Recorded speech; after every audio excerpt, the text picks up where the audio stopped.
అపర భగీరథుడు కేసీఆర్ గారి ఆలోచన విధానంతో ఒక అద్భుతమైనటువంటి సృష్టి ఇవాళ రాంపూర్ పంప్ హౌస్ ఎస్ఆర్ఎస్పీ పునరుజ్జీవ పథకం. నిజంగా ఇది ప్రపంచంలోనే ఏ ముఖ్యమంత్రి కానీ ప్రధానమంత్రి కానీ ఆలోచన చేయనటువంటి విధానం.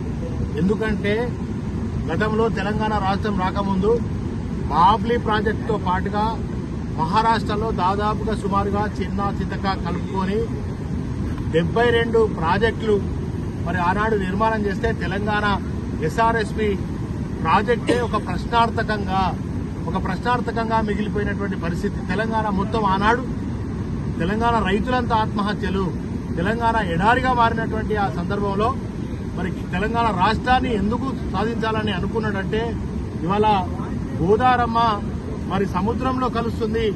ఆ నీటిని ఒడిసి పట్టి మరి ఎడారి లాంటి తెలంగాణను మరి బ్రహ్మాండంగా తెలంగాణ ప్రజానికానికి నెర్రెలు వారినటువంటి నేలలకు, వీళ్లు వారినటువంటి పొలాలకు నీళ్లు అందించాలనే ఒక గొప్ప సుసంకల్పంతో వచ్చిన తెలంగాణలో అద్భుతమైనటువంటి రీతిలో ఒక అద్భుతాన్ని సృష్టించి మరి ఆనాడు మరి శివుని గంగ మీద తల మీద ఉన్నటువంటి గంగను కిందికి దించింది భగీరథుడైతే, మరి ఈనాడు సముద్రంలో కలుస్తున్నటువంటి పాతాళంలో పోతున్నటువంటి ఇదే గంగను ఒడిసి పట్టి తెలంగాణ నెరల్వారినటువంటి బీళ్లకు పొలాలకు నీళ్లు అందిస్తున్నటువంటి అపర భగీరథుడు కేసీఆర్ గారు.